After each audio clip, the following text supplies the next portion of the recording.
State Esports Arena. We are here live tonight with another great Mountain West Super Smash Bros. Game. We got Boise State up against Hawaii.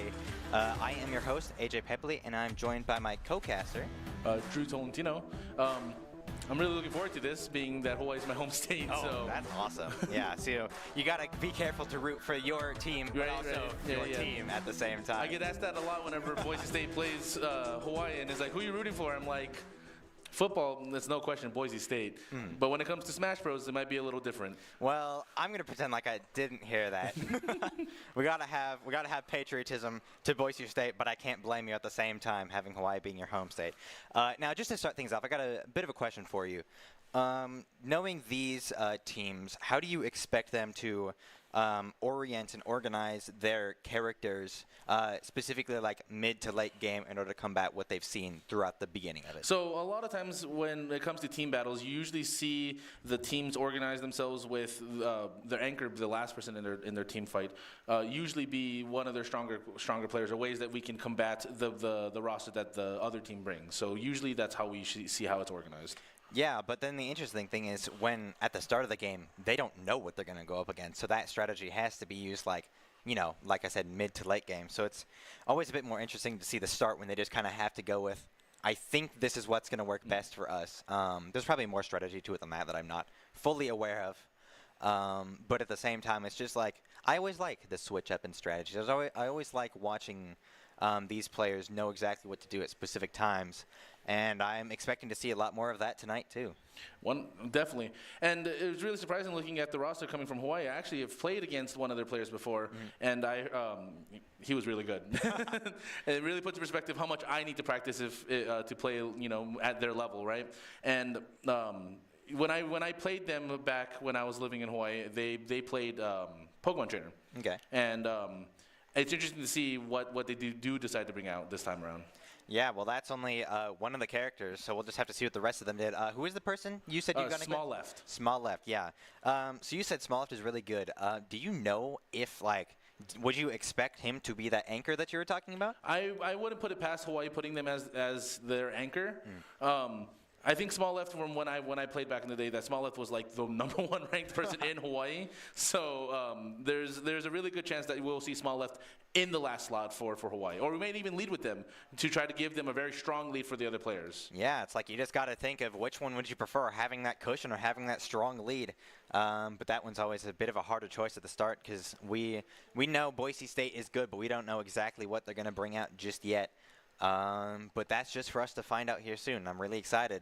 I've been seeing a lot of King DDD recently, and I wouldn't be surprised to see some more of him, but he's always a lot of fun to watch. But I'm just curious, are we going to see some of those things we're not quite as used to or not? Yeah, I actually just came back from warming up with them earlier down in the Battlegrounds, and I gotta say, from not playing for so long and being able to play with these players, really put into perspective like how much time these players put into making sure that they're honing their characters and bringing the best they can to the table to make sure that they can bring home the win for Boise State. Oh yeah, countless hours, days. They got to spend so much time to get as good as they are. And while I can't say that I have the time nor the patience for that, I have to give major props to them for this, because it's just so much time being spent, and you can see it with their skill being brought out every single game, how well they're managing their resources, their time, their stocks, everything like that. It's very impressive. Yeah. Most of the games I played today was against Supersonic today, and it was really, really informative for him to give me some of the tips that he had given me to really, up my game and what I can change to really approach a lot of the ways that I play the game differently. And I'm really looking forward to seeing how they take that as well going against Hawaii. Yeah, well, what tips did he give you? Would you mind sharing?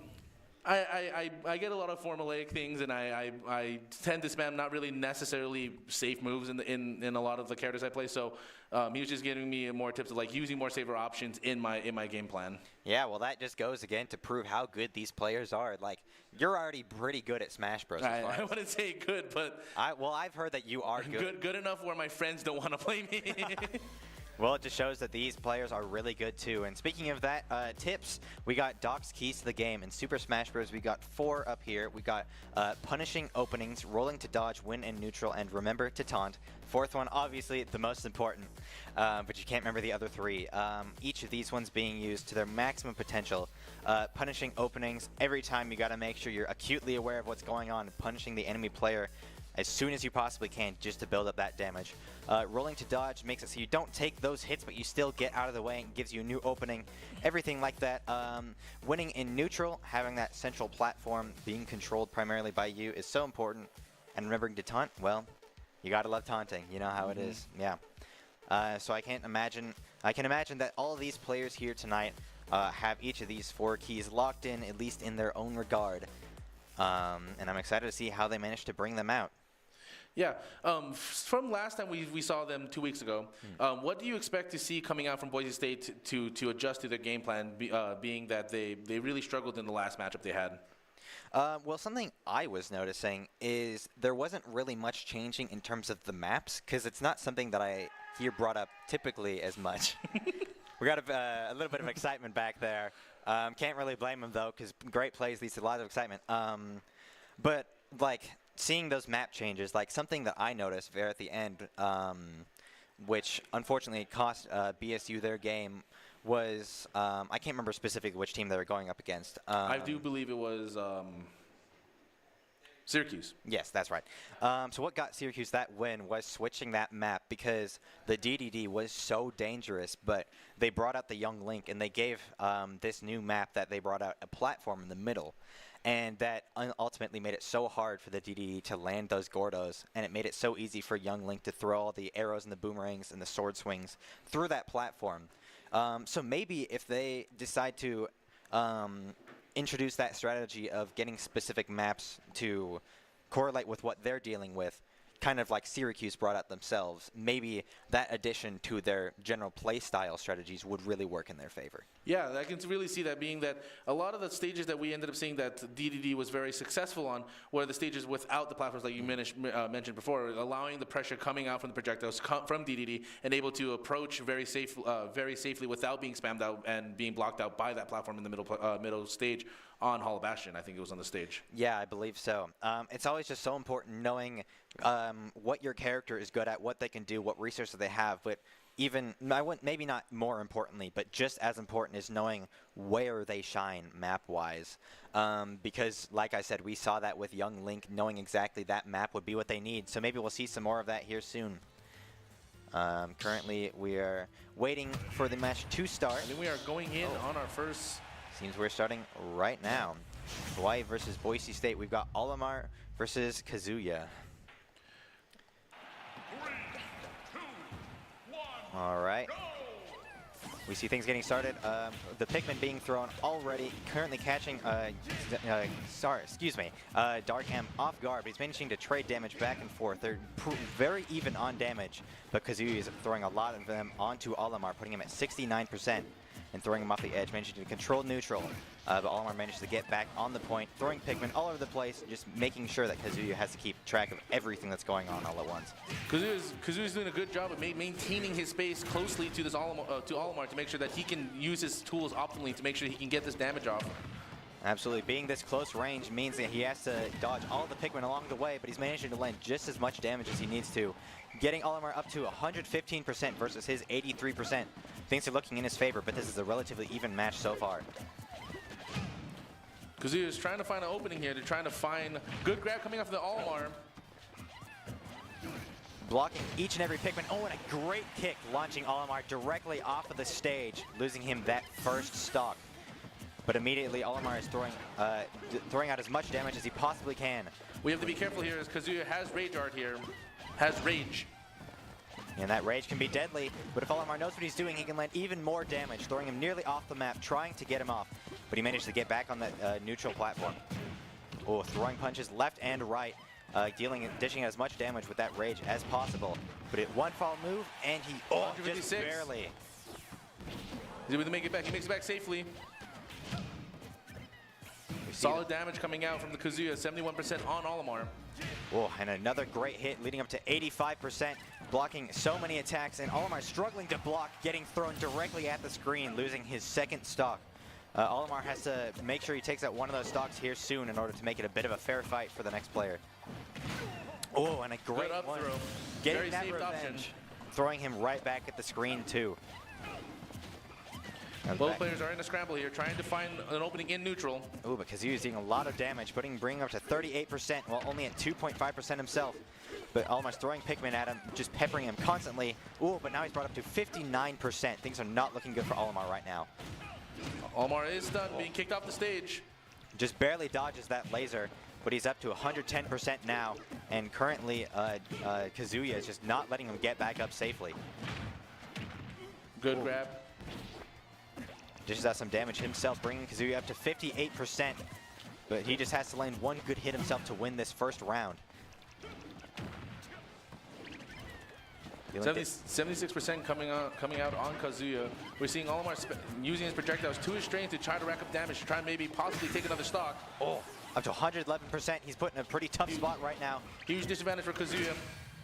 Oh, but he throws an excellent slam, throwing him off the stage, taking off that third stock. Leaving Kazuya left with 2 stocks at the end. Wow, that was a relatively even match, I'd say, but it seemed like Kazuya was just able to get in there and just grab him over and over again, making it tough for Olimar to be able to stay on steady ground. We saw him getting thrown off all over the place and damage being racked up so quickly. Great plays from both sides, but especially for Kazuya right there. Whenever I see one of the traditional fighting game characters in Smash, it always interests me in seeing how these characters can be adapted into a Smash game, where the life bar in fighting games is very different than the percentage bar that we're offered in Smash, where life is such a huge resource where going to 0 is a loss, while racking up high damage doesn't mean you necessarily lose in a lot of your fights. So seeing how these characters can adapt to the way that Smash is being played is very interesting, being that we have 4 characters that are traditional fighting games in Smash. Yeah, and Smash, like with that damage meter, Smash is amongst a few other fighting games like it. They're very unique with that playstyle. So it is always interesting to see those traditional fighting characters, because it's very similar characters between 2 very different games. But clearly these people know how to play it. I'm assuming in both, though I haven't seen. I've only seen the Smash Bros. Version for this player. But I can only assume that they're great in both games. Yeah, you see with how a lot of the traditional fighting game characters are put into Smash, they have, in regular fighting games, usually you cannot have your back to your opponent. Usually you are forced to face your opponent, and they did that same thing with characters in with the characters in Smash, where you will always be facing and turn towards your character. So a lot of the options that end up being opened up that way is it gives them a very unique way that they play, because of the way that they are always facing their opponent. Oh yeah, and that almost just makes it more intimidating, just seeing this character with just big muscles charging at you over and over again. I can't say that that's not intimidating. So just knowing exactly how to play this character, well, it's very close range. If you manage to get up and close and just dish out that damage so quickly, we saw constant grabs being thrown on the Olimar. So unfortunately for Supersonic, those first 3 stocks have been taken down. But it's not the end for Boise State just yet. That was only the first matchup, and we still got a lot left to go. Yeah, going into the next match, the Olimar did a really good job of trying to use the tools that he was given with the Pikmin to try to rack up the damage that he needed to try to take those stocks. But the Kazuya was so relentless in closing the gap and making sure that he couldn't maintain the spacing that he needed to really bring out the win in this situation. Yeah, and like with closing that gap, we saw how effectively he was able to dodge the Pikmin. Obviously, he couldn't dodge every single one of them because there's just too many to keep track of sometimes. But he was constantly rolling and jumping over. So it made it really hard for Olimar to manage to survive. We're seeing the Palutena coming out on Boise State's side. Yeah, so a little bit different in terms of range. Palutena is much better at staying back, which could prove to be a little more difficult for Kazuya, but we know that he's great at closing those gaps real fast. So maybe it can go in a similar way we saw it from last round. Palutena does have a lot of strong options in neutral when it comes to her aerial options. Yeah, we see her doing that right now, spinning her scepter, launching out projectiles, but still Kazuya is able to dish out 51% in just a few hits. Oh, but that's being traded back with multiple hits from this scepter, making it extremely difficult for Kazuya to do anything except for just stay locked in these constant hits. He managed to dish some damage back out. Palutena can't dish out nearly as much damage in a short time as Kazuya can. So they're both at pretty high percentages right now. Because they were trying to stall his time in the air, trying to make sure he recover safely. Good pressure coming out from Boise State, preventing the Kazuya from recovering. Absolutely. He got knocked down just barely, so he couldn't get back up on the platform. But this isn't the end of Kazuya. He's still got one stock left, and he's Palutena has up to 89% right now, so he still has a chance to knock out 1 or 2 stocks before he goes down. See him dishing out, trying to dish up some damage right now, bring him to 104%, and trying to keep her away from that neutral platform. But unfortunately, she is just dodging left and right, making it really difficult. Kazuya really trying to close the gap here to try to poke in neutral to try to get this damage in and force the Palutena off the stage. Yeah, and we see her keeping the pressure on her even while she's off the stage. At 122%, one good grab or even just one good punch could just take that stock for her. Take that stock down for him, excuse me. But she's just jumping all over the place, making it very difficult for him to keep track of what's going on. Palutena is using her spacing tools very well here to make sure to try to maintain the space, to try to bring a 3-stock lead to the next fight for Boise State. Oh, and we see him up to 106% right now. Palutena launching these fireballs, launching these projectiles everywhere, just making sure she doesn't get hit. But unfortunately, it seems like Kazuya was able to take down at least one stock, making things just a little bit easier for Hawaii in the future. Ooh, and a good grab and a good punch followed immediately afterwards, bring up to 50% right now. Palutena was 100% saved by the platform here. Good. You've seen up here come out, taking the last stock for Kazuya. Yeah, that platform did manage to save her, and potentially that got her what she needed to manage to take down that last of Kazuya's stocks. So I did see a little bit of what I was expecting, but even then, Kazuya was still able to well, what I was expecting was, like I said, how she would be a little bit more range, so it'd be a little bit more ground for Kazuya to have to cover. And even with that, she did manage to win that round. But Kazuya still, props to him for managing to close those gaps constantly. Great grabs, great combos being thrown out all over the place. So. We saw how the platforms can come into this play for Palutena specifically, and how Palutena was able to use the platforms to space out Kazuya to be able to build up this damage using her projectiles to really build up that damage so she can go in and close out the kill very, very cleanly.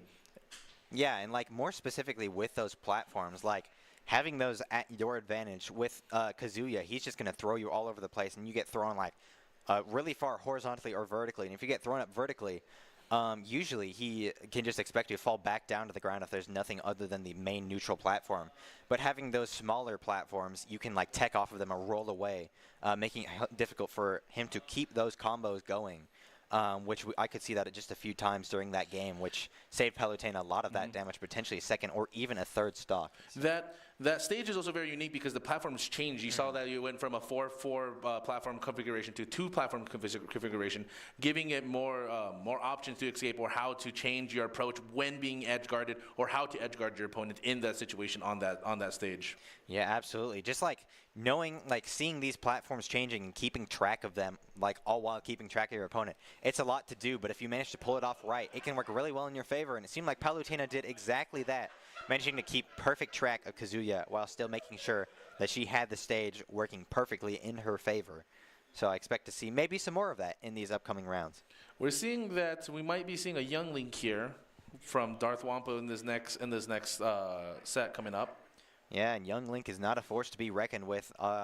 Just kind of like we saw from Palutena, just projectiles being thrown all over the place. But more than that, he's got that shield that he can use. He's got that sword. So he might be young, but that doesn't mean he's incapable, right? He isn't out of options. No, absolutely not. And we see them making sure it's a fair fight. Biting by the rules is always important. Oh, and throwing out those projectiles immediately. Huge neutral airs coming out from BSU. Oh, wow. Early stock coming out. Oh, but losing one Unfortunately, herself. not be able to come back from that. Wow. That was a great play, but she lost the stock herself. But now she's making sure she can make that comeback, dishing out as much damage as possible, putting young Link into these difficult-to-escape combos. Boise State may be down to 1 stock, doesn't mean that we cannot come back from this situation. Yeah, I can imagine you're happy, though, seeing Hawaii do great plays, aren't you? I'm not saying that. BSU and Boise State is doing a great job in these situations. Oh, most certainly. That was very impressive for such an early stock coming out. Yeah, like that combo was brutal, and we're seeing more of that happening now with Palutena spinning that scepter, shooting those lasers out like crazy, putting Young Link into a pretty tough spot, but he's dishing out that damage as fast as he possibly can too. Because all Palutena has to do is take out 2 stocks versus Young Link's 1. So he's in a much more comfortable situation, but she's dealing a lot of damage, bringing him to 94%. Young Link applying the pressure here in neutral, trying to make sure he controls the stage. Bombs, boomerangs, and arrows all coming out here. Absolutely, but Palutena is dodging and blocking so many of them, but that sword was not something that she was able to block in this instance. But she's able to get back to neutral and potentially has a chance. Oh, but he kicks her, bring her off of neutral once again. He just has to throw one good bomb right there, setting her on fire, dealing even more damage. Oh, but Palutena doing a good down air there, bringing him to 108%. They're both very high on that damage meter. So one good heavy from either side, one good special, and that's another stock lost. Was able to retake control of the stage, but the Link is trying to take control of it again, using his arrows to his advantage to space out Palutena. Oh, absolutely. Palutena is at 161% right now. Young Link just needs one good swing of that sword, and she's knocked off the stage. He can win this round, but he's just peppering her with arrows and boomerangs and bombs, not giving her a chance to breathe. But that dodging that grappling hook. This scramble is crazy. Both players are trying to find an opening here, not being able to get the grab off, coming from the chain hook. Launching Young Link off the stage, but he manages to get himself back up in neutral. Oh, but he launches him off, taking him down to 1 stock. But Young Link just needs one good play here, and Palutena will be taken down, and BSU will be taken to their 3rd character. But he's blocking each and every one of the attacks in one good swing, like I said, and BSU is down for their 2nd character. That scramble at the end of that 2nd stock for the Young Link was crazy, as both players are trying to find the right opening to make sure that we can take that stock, coming out on top for Boise State on that situation. I was on the edge of my seat right there. They were dodging everything, and that dodge through that chain hook was especially insane. I was not ready for that.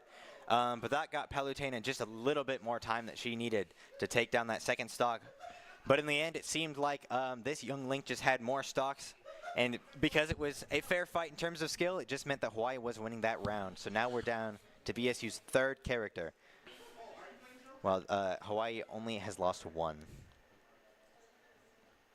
Young Link going into this next, Hawaii going into this next one being down to 1 stock, we could see Boise State take this to their advantage to go into their 3rd character even again with 3 stocks, which could be a huge lead for Boise State. Oh yeah, just having to take down 1 stock is like, it seems like it could be easy, but of course you can't forget that this Young Link is very dangerous. So of course they can't get too cocky, but on the other hand, they are in a really good spot right now.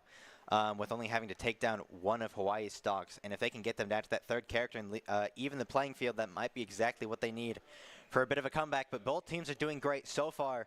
Lots of damage and lots of great plays being traded out on both sides. It's hard to see where this might go. Yeah, especially when we're still in the dark about the other 2 characters that we might see coming out on Hawaii's side. Well, we have kind of an idea that what Boise State might bring to the table going into these matches. Yeah, we already got the list. We see Pyra and Mithra and King DDD, something that I can't say I wasn't expecting. But he's such a great character, so having him as that anchor could also prove to be exceptional for getting BSU this win. But like you said, we don't know what Hawaii has in stock for their 3rd and 4th character, so maybe they've got something just as dangerous, like we saw that Rob recently, how they had him as the anchor, because that's exactly what they thought they would need. And speaking of the next character, we got a change. Roy.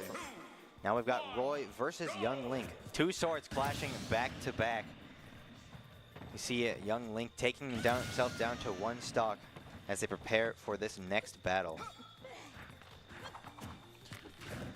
We see Young Link starting off, keeping the pressure high, throwing boomerangs, launching arrows, throwing bombs constantly. Good catch on the bombs on Roy. Yeah, Roy managed to catch that bomb, throw it right back at Young Link, bring up to 36.3%.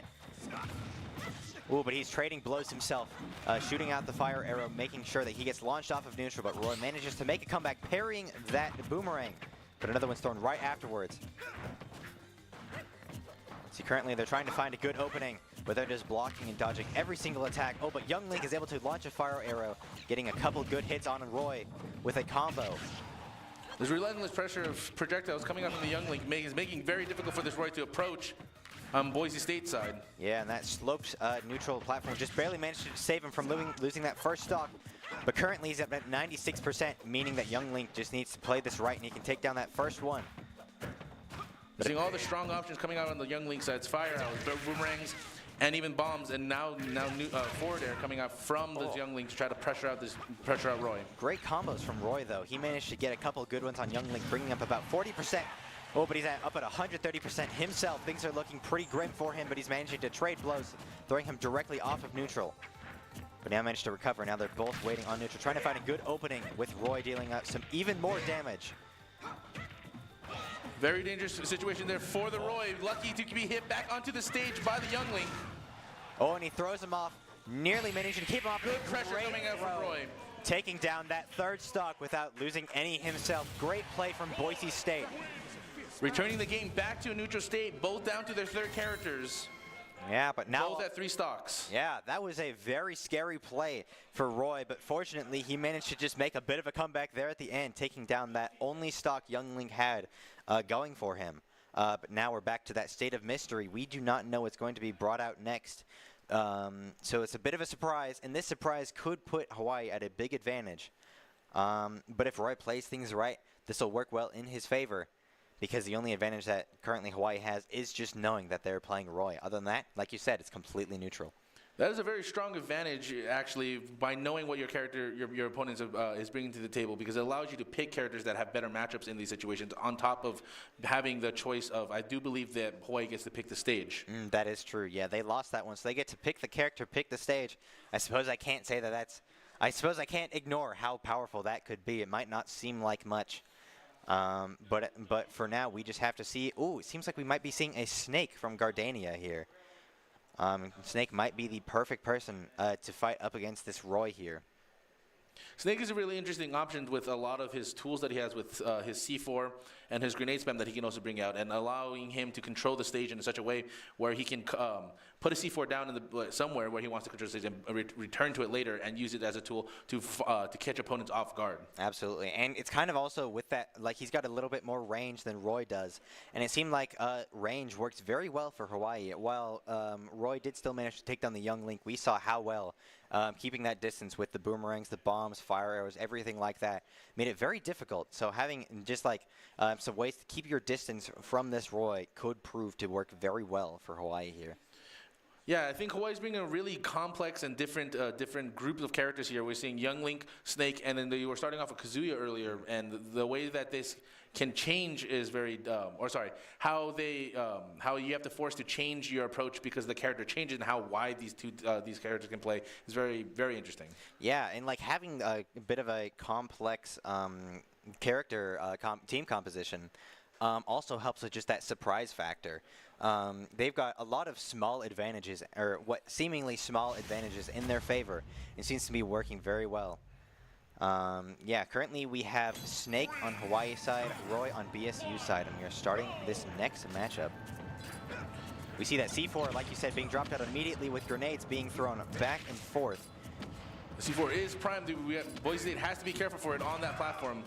Oh, and already losing that first stock within the first 15 seconds. Showing that Roy is having a bit of a tough time versus all of these grenades, and that C4 being thrown out, dishing out a lot of damage. You see Snake trying to control the platform in this situation by placing the C4 on that platform and giving Roy a very limited option to approach into Snake's space. Yeah, but Roy is not going to let that stop him, making sure he can get up close, and he hits himself with his own grenade as Roy blocks a lot of these himself, and that C4 is still primed and at the ready. But he chooses not to use it in this instance. Oh, but he throws out multiple grenades, bringing Roy up to 98%. C4 being used does not deal any damage, but allows him to replace it, potentially being used to his advantage further on.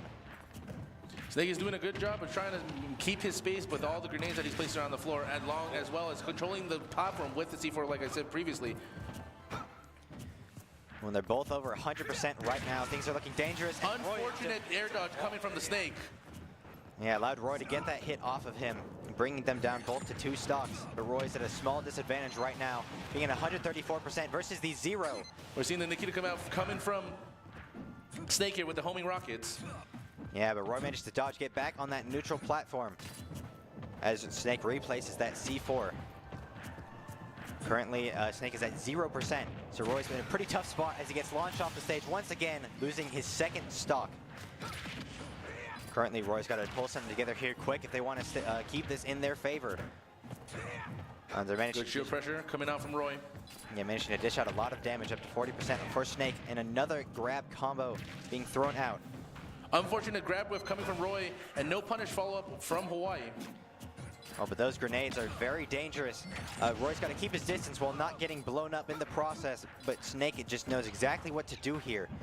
Keeping the pressure very high on him, making it hard to get close and swing that sword, dishing out all that damage he really needs. Big down air coming out for Hawaii here, putting in a little bit of damage on Roy. Oh, and a great back-to-back damage. Grenade being thrown on the edge of the platform. An attempt at edge guarding, but he manages to get back on the neutral, managing to gain control for himself. All the projectiles, you would have thought Roy would have gotten hit by one. I thought so too. Roy played that so well, trying to approach, making sure not to hit by the C4 grenade or the mortar. Yeah, but he managed to thread that needle perfectly, and so that keeps him that stock that he has. Maybe he can get one more off. Great grab and slam, but unfortunately that grenade just throws him right off the map. Unfortunately, he did not manage to get that second stock before going down himself. Bringing us down to BSU's final character, the King DDD that I have been anticipating this whole time. You see how much pressure that Snake can do with just the grenades and the C4 alone. Oh, and yeah. then you saw later on that the Snake added in his pressure coming from the mortar, pressuring the Roy in the air and on the platform, being that the mortar can go through that platform and still hit you. Yeah. It's such a awesome tool. But in mix with the homing rockets too, we only saw the grenades and the C4 at the very start. But then he decided to bring out the rest of his resources after losing that first stock, and that put Roy at such a difficult spot because that's just so much to keep track of. So many explosions, so many projectiles everywhere, and that ultimately allows Snake to get all of those stocks off. But now we have King DDD, who's also a very close range character, but he also has that Gordo to use at his advantage. So we'll just have to see how he's able to use that to combat Snake and whatever their final character may end up being. Yeah, we could also see the way that Snake used the space that he was given to really push out Roy in Roy's safe space, Roy's safe ranges, by preemptively placing the C4 repeatedly on that platform. Yeah, there was not a single instance where I saw a C4 not on that platform. We saw after the even at the start of every stock, the regardless if he was lost a stock or if the Roy lost a stock, he always replaced that C4 on that platform to make sure there was pressure always on that platform. Yeah, having that controlled not just at the neutral platform, but every other one along with it is so crucial. We'll be seeing that potentially again here soon, but there's two platforms to keep track of now, so that could make things slightly more difficult for him. We also saw previously that DDD did struggle with the platform last time, so maybe this might come into favor. Sorry. Yeah, but at this point, he also both of them. He also has the option to launch the Gordo to the side right there, so that could also prove to work in his favor. They're all struggling to get damage off on each other right now, but it seems like damage is being traded more onto DDD at this point. Grenades and bombs being thrown everywhere. Hard for DDD to get an opening right now. There's a relentless grenade spam coming from Hawaii here using Snake. Yeah, and he blows up both of them with that one grenade, but it could work better just getting that extra damage he needs off of DDD. It'll be harder to launch him off than with the Roy last time. Currently, we see DDD staying up in the air to avoid those explosions, and it's working pretty well, managing to get a good combo off DDD's on finally Snake. to get in there, already putting in 72% on Snake. Yeah, we see that C4 placed right there. He nearly steps into it, which could prove fatal. But he's keeping his distance, like I said. That's working pretty well, but unfortunately, Snake is just able to dish out more damage so far.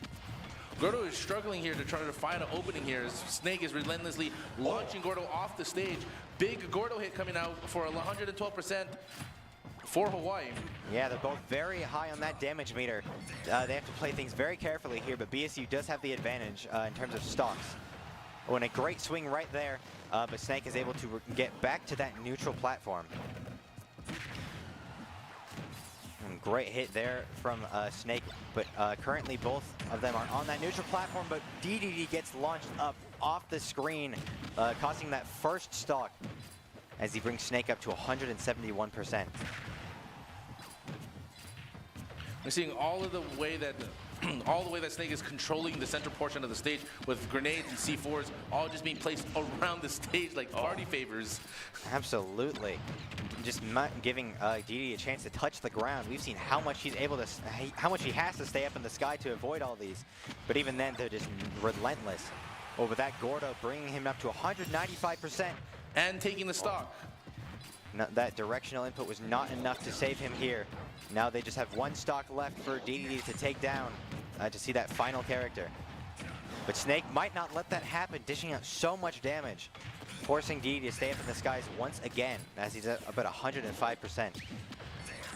This grenade spam is so relentless as we're trying to make sure that we are tracking every single piece that you're trying to find in the moment feels almost impossible.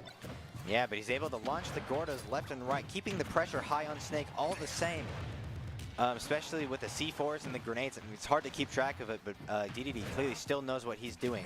He's not going to let DDD, goes down really quickly there at the end. He's not going to let Snake take this easily, not going down without a fight. Now up to 85%. DDD trying to find a way to make sure that he can build up his damage and take this stock. And he has to keep track of these really small bomb grenades and C4s. But he just needs one good swing off of Snake, and that'll win him this round. And we can see that final character. Oh, but Snake is keeping the pressure high, but the Gordo gets traded back onto him. Currently both over 125%. This is real close. Big parry coming out from Hawaii, hiding by the border. Oh, but he stays alive, just barely.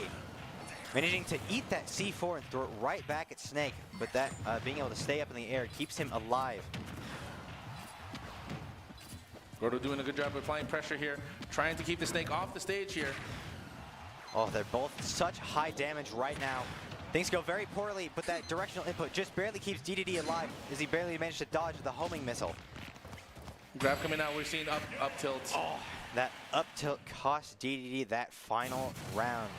We don't even end up seeing their fourth character, as each of Hawaii's first three does manage to play it just right in order to take them this first round. That Snake was relentless. I don't know how, as watching that, I don't know how to approach a lot of those situations, watching how many things being thrown at you and making sure you're tracking where that C4 is. If Snake is using the mortar or even his homing rocket launcher, it makes it so difficult for you to try to approach and safely. Yeah, like it's like including that, it's just really hard to see them a lot of the times, especially with that C4. That thing is like 2 pixels wide. You got to be at like the right angle and know exactly where it is at all times. It's just so much resource management for whoever's going up against Snake. So I can see why he's such a force to be reckoned with. And like you said, the constant grenade spam, the pressure with that C4. DDD did a great job, but ultimately Snake just managed to pull something together there at the end, winning them this first matchup. We also see that Snake is no slouch also in the close distance range with a lot of his strong options that can kill are his up tilt, his aerials into are just very strong options as well. So being in his melee range isn't also shutting Snake out for his options. No, definitely not. He knows exactly what he has to use at his disposal and uses it just right. Whenever DDD got up close, he decided to not completely abandon the bombs, obviously, but he knew that he had that melee capability. And so just having that resource management, both from whoever's going up against Snake, as well as Snake himself, just knowing what you have and knowing when to use it. Clearly that got him that final matchup. So great plays from both sides, but ultimately Hawaii just managed to take this first one. Setting up the game to 1-0. Yeah, well, this means potentially just one more round, or if BSU manages to make a bit of a comeback, we might be seeing the third one.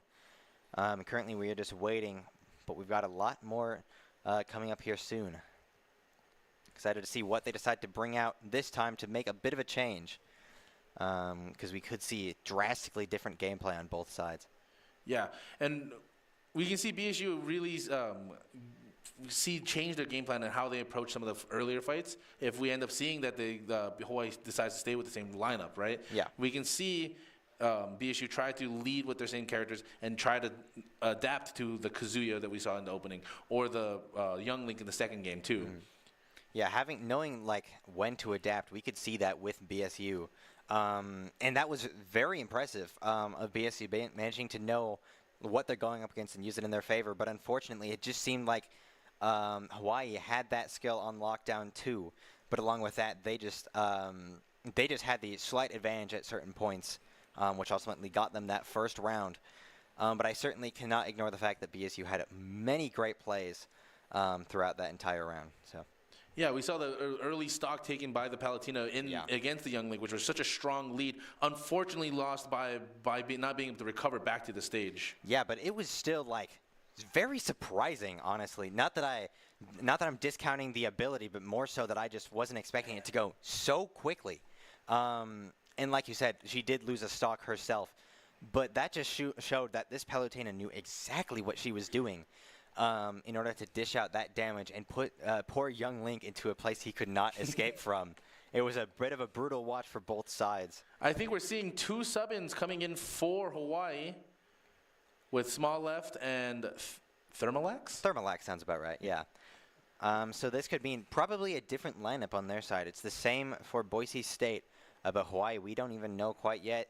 So we'll just have to wait and see as each of these rounds go. Like, I didn't even know what the 4th character was for the last match. And now we're seeing 2 new players bringing in two new characters. Yeah, so I guess I can't really say I'll know exactly if it's the same matchup or the same composition or a different composition because we didn't even end up seeing all of them. But depending on what Boise State decides to bring in this time, in terms of strategy, of course, we know it's the same characters. But in terms of strategy and skill, all of that, we might end up seeing the entire team this time. So I'm really excited to see how this ends up going. Yeah, like I said previously, I've seen what Small Left can do and how strong their Pokemon trainer, like I said previously, but I do not believe that, from what I understand, they play Pokemon trainer as much today. Yeah, what are you expecting them to see play instead? Do you know? From what I understand, that Small Left now plays more Pyra and Mithra, which makes a lot of sense for a lot of the switch if you're going to pick a similar type of character selection. Because Pokemon Trainer has the different Pokemon you switch between. Pyra and Mithra is the 2 different characters you switch. So it's like, yeah, they're different characters, but they still have very similar play styles. And if we know that Small Left is really good at Pokemon Trainer, I wouldn't put it past them to be really good at Pyra and Mithra too. Yeah, and we may be also surprised for them to just bring out the Pokemon Trainer as a mix-up pick, right? Yeah, well, there's only one way to find out, right? Seems that they are 3rd on the list. So Boise State has to get through their first 2 characters, Thermalax and Gardania, before we can see what Small Left decides to bring out. Yeah, and we see them currently deciding on which maps they are deciding to ban as we get prepared for the 2nd round of the night. Yeah, we're seeing the ban of they do like Battlefield, Pokemon Stadium 2, and I think that's Town and City. It seems to be so. So we might not be seeing as much Pokemon as we saw last time in terms of maps, but that doesn't mean we won't be seeing any Pokemon, because I'm honestly expecting Small Left. I'm placing my bets. Small Left is going to stick with the Pokemon Trainer. Not actually betting anything, but internally, in my heart, I am betting that. We see Yazumon also staying on this roster, so we might see a Kazuya opening again coming from Hawaii. Yeah, that's true, and we saw how powerful that was. He was able to close those gaps very quickly, and if we see Olimar being brought out at the very start too, it could be a very similar matchup, so Boise State would have to bring out a bit of a different strategy. I imagine Supersonic might have at least something planned, because he might know that it's going to be a similar matchup. So he's got to be prepared to go up against this Kazuya. We also see that Gardania also stayed in, who's played Snake last round, and we might see maybe Snake opening maybe as well, being that we have seen 2 players who are left on this roster who are in the last round. That's true, and seeing Snake as an opening would be a very comfortable pick for Hawaii, because we saw how well he did against both King DDD and Roy. So I can imagine having just this skill with, Snake would prove to be very helpful. Oh, but it seems like we have a DDD starting things out for Hawaii. Bit of a change up from, well, as far as we know, Hawaii's matchup from last time. So that could prove to be dangerous because we know how good DDD is, but it seems like both of them are starting out our first matchup. Not something I have seen as of late.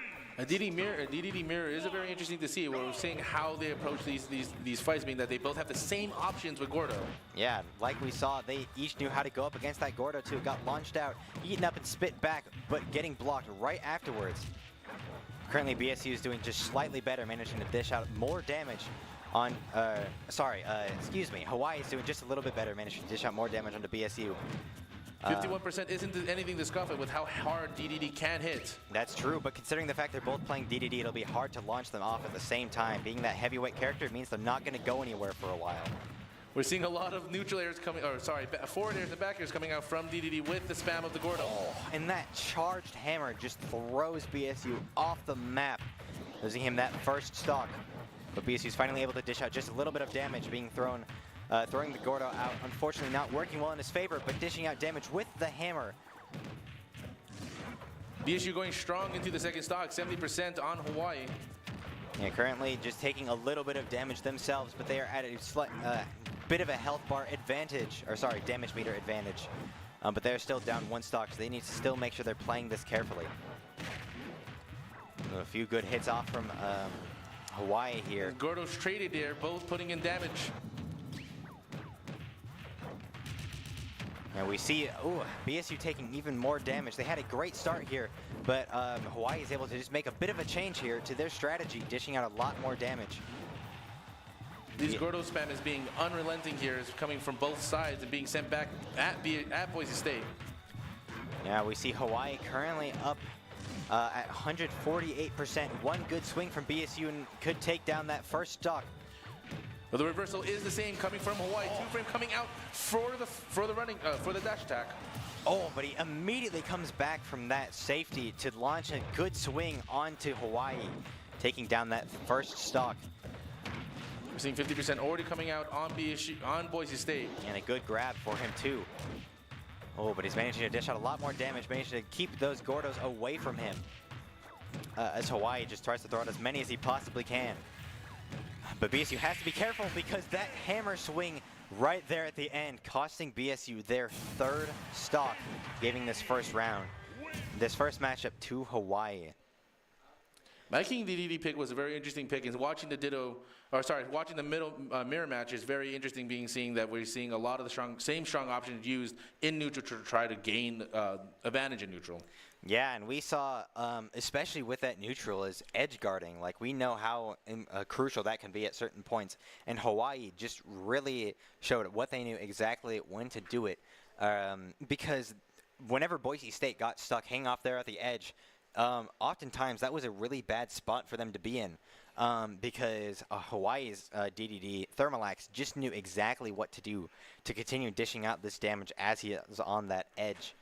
So great plays from both sides, but Thermalax just had a bit of a better strategy there for handling that mirror matchup. Yeah, and we saw a lot of the ways that those platforms interacted with this stage again, with how Gordos were being blocked using the platforms and how each of the players used the platforms to try to pressure each other in each situation. Yeah, and I especially saw they were both eating up each other's Gordos back to back to back. So that pressure, not just from throwing out the Gordos themselves, but being able to spit them back out towards the enemy DDD, just meant there were spiky balls flying all over the place. And, oh man, I love watching Gordos being thrown left and right. And when there's a mirror matchup, it means double of them. So it's just so much chaos that they got to keep track of, especially knowing that their own Gordos can hit them. So it's a lot of important plays to make sure that they keep track of their Gordos as well as the ones that the enemy is throwing out at them. Yeah, and going into like a DDD mirrors always end up in this situation where sometimes you do see a lot of those Gordos being thrown around and being reflected, and Gordos betraying their DDD sometimes, right? And we saw that a lot on both sides in that matchup. Yeah, constantly. Like, I saw, it was hard to keep track of the Gordos sometimes with how many of them there were, but I definitely can attest to the fact that there were multiple instances of a DDD throwing out a Gordo and then immediately being hit by it moments later due to unfortunate circumstances, where either they were forced into a position where they're hit by it or they're hit into their own Gordo. Now we see Palutena being brought up against Hawaii's DDD, which could make for a very different matchup given Palutena's range. Hawaii having to give up one stock here, giving Boise State a stock lead going into this match. Yeah, and DDD is able to block a few of those hits, but not while being hit immediately afterwards, being brought up to 31%.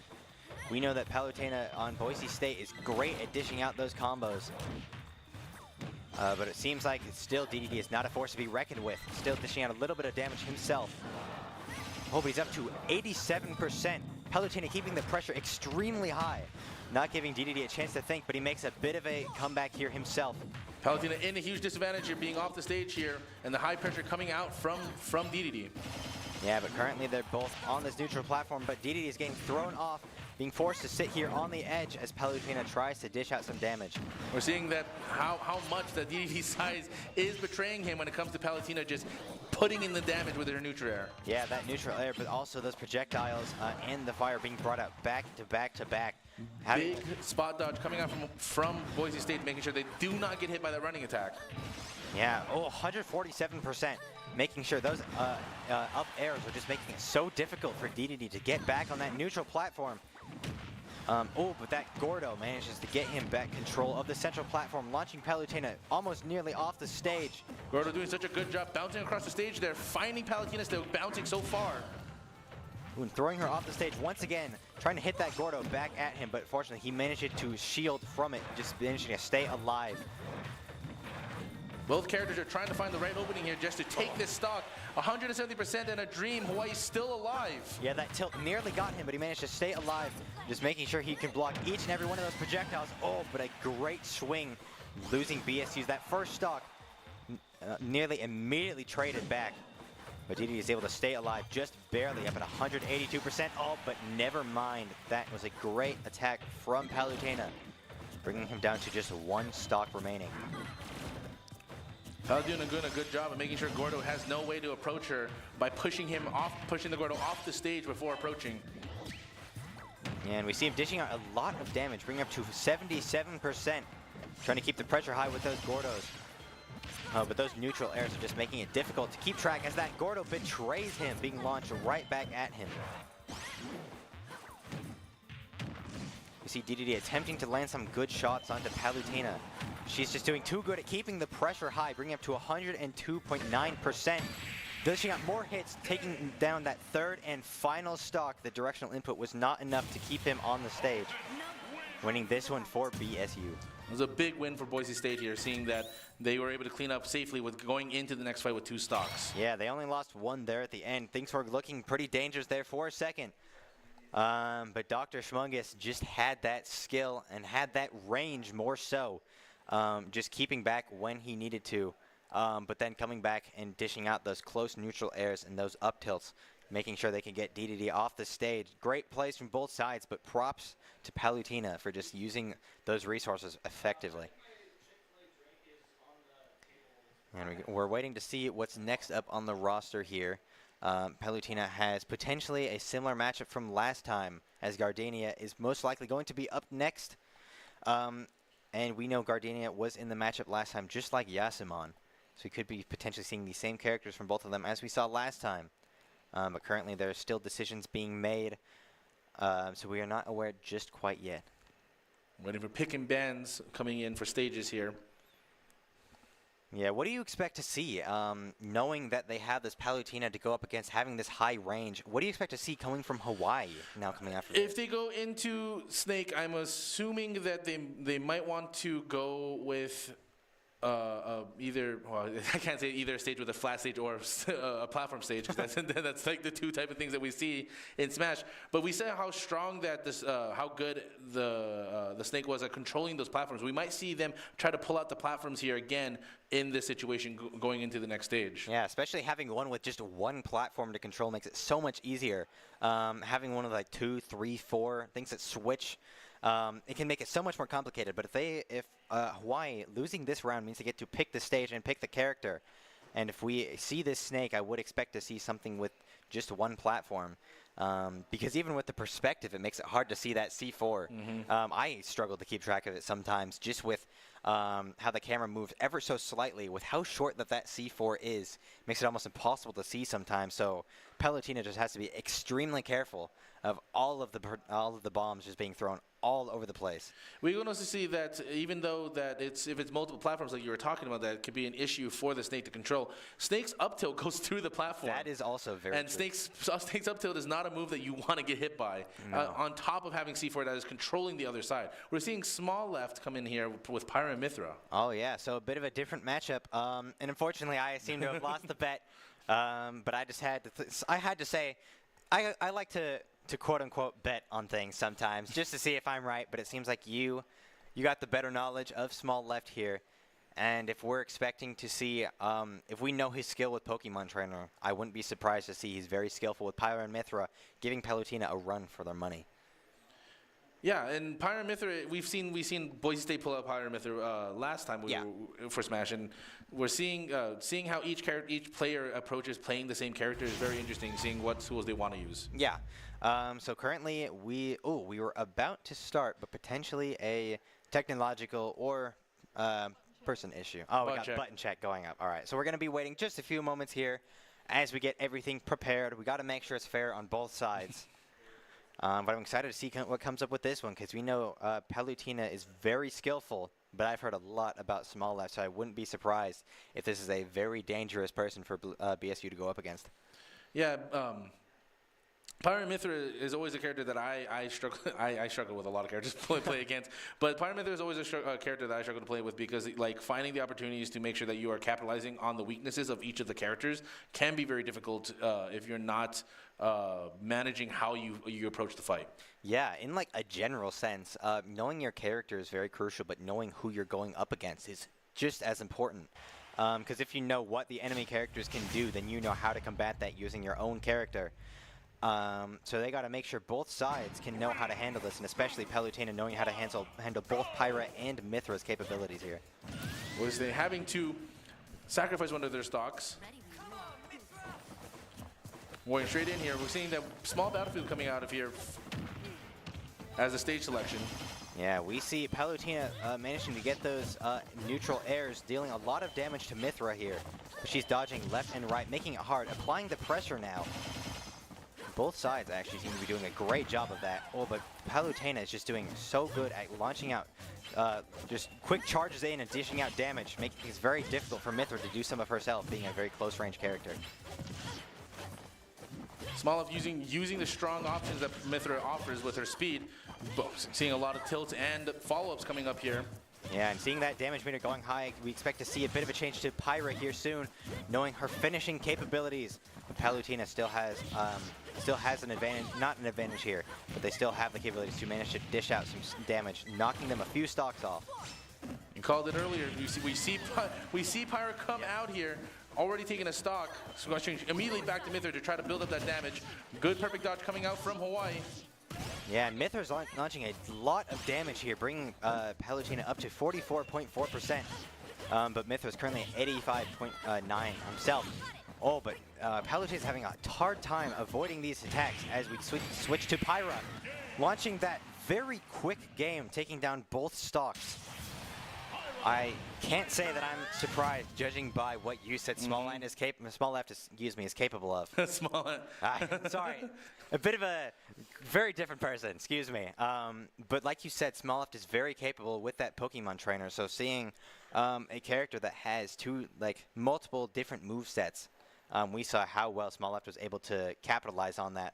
Unfortunately, taking down two of Palutena's stocks before she could then land any. So Palutena did a great job there, but it seems like Small Left is just a very dangerous player for BSU to go up against. Yeah, we saw Small Left always using how they switched into Pyra or Mythra were almost 100% safe. There was no way that you can aggress them in the way that Small Left Small Left set up themselves to make sure that they can switch safely without getting punished for switching. Yeah, like punishing is so crucial. Like we said in the keys, punishing openings is very important. But with switching the characters, that means it's just like a bit of a change of strategy. It means a moment that you could be vulnerable. But clearly, Small Left here just knew exactly what he needed to do to keep the distance, which allowed him to make this switch. We saw Small Left so many times when they would combo, and they should have followed up. They decided not to follow up, to specifically switch into Pyra to make sure that we can close up that stock easily. Yeah, but like we know, Pyra is so good at landing those finishers. So while maybe that bit of extra damage with Mythra could have helped, Pyra just almost instantaneously, both stocks for Palutena, just dished out so much damage really quickly. So while they might not have gone for those combos that we might usually expect, that switch seemed to be exactly what they needed. We're seeing Boise State switch out the Roy for Joker this time. going into this fight. Yeah, so we're seeing changes on both sides. We might not know what Gardenia and Yasuman have In their up back next. pocket, right? Yeah, and while we can expect the same thing because both of these characters were the ones we saw in the first round, currently whoever goes up next will have to make sure they get through 3 stocks themselves, which could prove to be very difficult given small left skill. Kind of a similar question I've asked before, but given this is on a more specific level here, knowing Pyra and Mithra's capabilities, what do you think this Joker or this Olimar could do to go up against this, just the play style we've seen so far? Joker has a very unique mechanic called his persona, which is the rebel bar below, above Joker's percentage. Yeah. And I think taking advantage of making sure that you can use Joker's comeback mechanic to their full advantage going into this fight is probably the way that we can, take stocks off of small left in this situation. Joker's comeback mechanic is so strong that it literally can turn matches on their head. Yeah, he's a very, very interesting character to keep track of because you just don't really know what's going to come next, especially with that persona. Things are just very chaotic. So unless Small Left has a bit of a strategy up his sleeve, unless he knows what to go up against with this Joker, it could mean a bit of a comeback for Boise State here. And Joker has good options for range too. He has his side B, which is like a fireball that poisons and damages people over time, which is pretty strong. And he also has his neutral B, which is just a projectile, like a gun that literally deals damage at a decent range. So it's pushing Pyra and Mithra out of their optimal ranges could be the way that they can also approach this fight. Yeah, and something to mention with damage over time, while it might not seem very flashy, it doesn't launch them all over the place, it slowly ticks that damage meter up, which could prove very helpful to just getting them launched off the stage. And so we have Joker here from BSU going up against Pyra and Mithra for Hawaii, both on even playing fields right now at 3 stocks. And Joker has a really unique tool too with his up B, where if he grabs you while you're in the air, he can just take a stock from you immediately from there too. Yeah, but currently he's in a pretty tough spot with Mithra dishing out so much damage. But Joker's making a slight comeback, dishing out some damage himself, going up to 25%. We're already seeing Joker's Rebel Bar already almost completely full here. We could see Arsene coming out here in a little bit. Yeah, that bar is completely filled now, meaning that Mithra has more to keep track of. As Joker's going to be a more dangerous character to play up against here. We see Pyra coming out, trying to close out the stock early to make sure that Joker cannot capitalize on Arsene. Yeah, and that meter's slowly going down. He's losing his chance to do it, but he's dishing out just a little bit of damage as we see a switch back to Mithra. A bit of a change I was not expecting, but it could prove to be helpful. Joker out of Persona here. Yeah, but he managed to capitalize off of that opportunity, but it seems like the switch back to Pyra is going to prove to be very dangerous, bringing up to 105%, now 115, launching him all over the place. Joker trying to hold good spike coming from Hawaii side. Yeah, BSU was thrown directly off the stage. Great control there on neutral, but now that opposite is happening here with Joker. Managing to get back up from that edge, dishing out a little bit more damage. Slowly building up that bar. Now about 3/4 of the way there. That persona being brought all the way back up to full potential could get him that stock. You're seeing it brought out right now. Arsene being here, we're going to see Small Left probably back up here, trying to buy himself some time or build up damage when he can to try to get Arsene off the field. Yeah, we see him edge guarding here pretty well, putting Joker in a pretty tough spot, getting a good tech grab chase on coming out from Hawaii. And we see the switch back to Pyra as that meter gets depleted. He's out of Persona, which means Pyra is likely a better pick to go up against Joker as he dishes out even more damage. We might see a second Persona come out here. Yeah, taking a lot of damage there means it gets built up real fast. Just about there, but one good swing from Pyra here, and that will be the second stock brought down. And there we saw that up attack, just bringing him down to one singular stock. Things are looking pretty tough for BSU. We see Mithra constantly applying the pressure, hitting him back to back to back. Arsene returning here, putting in a little bit of damage. 170% isn't anything to scoff at. Yeah, and we see that Persona trying to dish out some damage with it, but Pyra just does that great spike, taking down all 3 stocks, taking down the Joker. bringing BSU to their final character. Something that I really need to mention there is, like I brought up before this match started, is we need Small Left needs to know what they're going up against, and I saw that whenever the persona got brought out by Gokis, they always switched back to Mithra, at least for a little bit, even if they're very high on percentage, because I saw Small Left had Pyra out, and then Gokis would follow up with the persona, and then they would switch back to Mithra. And while I can't say I fully understand what the strategy behind that is, it seemed to work very well because Joker had a very tough time damaging Pyra or Mithra at all in that state. So clearly Small Left had the knowledge of his own character while knowing what he was going up against. So that strategy is just, it goes to show how imperative it can be to winning these matchups. And you saw how I like how you mentioned in he switched back to Mithra every single time Arsene came out. And it was probably due to the fact that some of Mithra's defensive options sometimes can be a little better in a situation to open up openings, especially when your opponent has something so strong like that comeback mechanic, like the persona, right? We saw in the first match when against Palatina, where the perfect dodges for Mithra puts your opponents in a slow state, giving you advantage. Yeah, so like we know that Pyra gets brought out because of those offensive capabilities.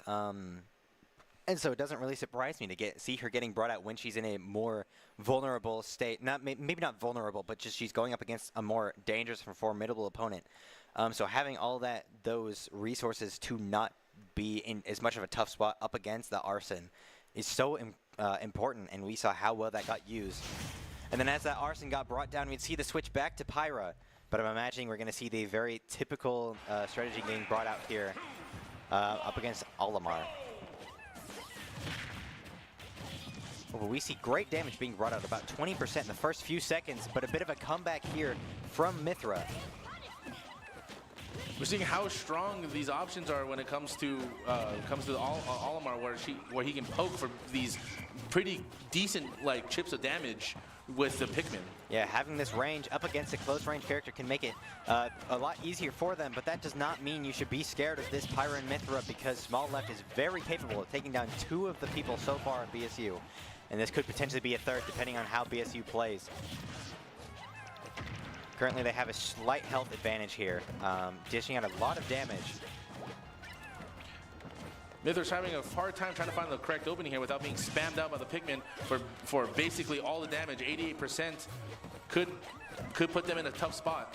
Yeah, but she's managing to dish out a lot of the damage herself, but it seems like a great play from Olimar, taking down that first stock, getting that at a slight stock advantage here. Something we have not seen yet from someone going up against Small Left, so this Olimar might be a great pick for BSU here at the end. Oh, but a great combo from the Pyra, launching Olimar right off the stage, bringing them back to a bit of a neutral state with only a very slight increase in health. We're seeing the bread and butters coming out for Mithra. Oh, those up tilts are dangerous, constantly dealing damage, bringing him up to 44% only seconds after he's brought back to this neutral platform. You see them trying to find a good opening, blocking attacks back and forth. But, Mithra is just able to land more hits than before Olimar is able to launch any Pikmin out, bringing him to 109% already. And then Pyra being brought out, bringing down that 3rd stock. Absolutely relentless pressure coming from Small Left here. Absolutely. BSU is at their final stock of the game. They got to bring something up here quick, but this is a pretty tough spot for BSU to be able to get out of. We see him applying pressure with the Pikmin. Mithra's just blocking each and every one of them and then charging forward, dealing out damage almost instantaneously. 97%. We might see another stock be taken down here. And we see damage being brought up slowly but surely as Olimar's able to dish out great damage. Oh, but Pyra is brought out, just barely managing to survive that, the stock loss. Huge back air coming out. We're seeing a 30% coming from Boise State and 0% coming from Hawaii. And we're seeing damage being thrown right out the gate. BSU is at a big disadvantage here. And Pyra being brought out a little bit earlier when it comes to that health meter. Oh, great damage here from Hawaii. BSU at 112%. Managed to get back on the neutral platform. Hopefully taking control could prove to be helpful. Great combo there from Olimar. And bringing them up to 34%. So we switch back to Mithra. We're seeing potentially that defensive capability could prove to be what they need to stay And alive. it's just the pure speed that Mithra brings to the table with how fast our options are could bring Hawaii a lot of advantage here, trying to get in on Olimar. Yeah, she's dodging nearly each and every one of those Pikmin, but we see a switch back to Pyra. Oh, and then a switch back to, wow, switching back and forth, cannot keep track. Baby trying to keep Olimar on his toes, just making sure that he does not have a chance to even think about what's going on. What a dangerous situation for both people here. Both moves do whiff. And then that swing there at the end, taking down that final stock for BSU, winning Hawaii this match. Great play from BSU, but that switch to small left just seemed to be so crucial to winning them. Well, maybe not crucial, but so advantageous for them. Having that Pyra and Mithra, taking down not one, not two, but three of BSU's. An unfortunate circumstance for our beloved team, but I still have to give them props for how well they played up against what they were matched up against. So great plays from both sides. Yeah, and it was really interesting to see small left in the middle position and how much this created space for Hawaii's team to possibly take when it comes to if the game continued forward. Yeah, definitely. But it seemed like maybe instead of having him as that anchor or that opener, maybe it was just better used to catch a BSU off guard, which might have worked in their favor. But it's hard to tell because I can't read their minds, unfortunately. But yeah, another great game from tonight. Boise State up against Hawaii. Hawaii has taken this one 2-0, and a great matchup. And I'm great plays on both sides. But Hawaii has taken this one for themselves. Looking at the schedule going forward, for the rest of the week, we have games against Ohio State and Hawaii. Next week, we're looking at Kansas City, I do believe, Kansas University. And then the following week, we're seeing Mizzou and UNLV. Yeah, so we're still pretty early on into our schedule, into the season. So while we have gone through the first few weeks, we've still got lots more well on the way. So yeah, another great game today, but keep in mind that we got lots more well on the way too in future weeks, so make sure to stay tuned. Yeah, another great game today, but I hope you guys all have a wonderful evening. Good night.